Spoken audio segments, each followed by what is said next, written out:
புதுச்சேரி வில்லியனூர் புறவழி சாலையில் உள்ள மதுபான கடையின் கேண்டீனுக்குள் நுழைந்த ரவுடி மற்றும் அவருடன் இருந்தவர்கள் பொடி மாஸ் கேட்டு மாஸ்டரை தாக்கிய வீடியோ வெளியாகியுள்ளது. இதுகுறித்த மேலும் விவரங்களை எமது செய்தியாளர் கிருஷ்ணா வழங்கியிருக்கலாம். கிருஷ்ணா, வணக்கம். மேலும் விவரம். புதுச்சேரி வில்லியனூர் பகுதியில் அமைந்திருக்கும் புறவழிச்சாலையில ஒரு தனியார் மதுபான கடை இயங்கி வருகிறது. இந்த மதுபான கடையில நேற்று மாலை 2 நபர்கள் மது குடிப்பதற்காக வந்துள்ளனர்.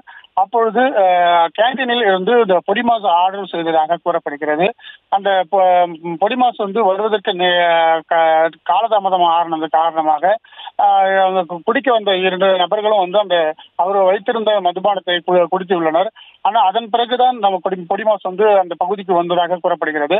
அதை தட்டி கேட்ட அந்த ஆரியபாளையத்தை சேர்ந்த ரவுடியான பாரதி என்பவர் இதை நாங்க சாப்பிட்டதுக்கு அப்புறம் லேட்டா வந்தது, ஏன் வந்தது அப்படின்னு சொல்லிட்டு அந்த ஊழியரிடம் முறையிட்டு உள்ளனர்.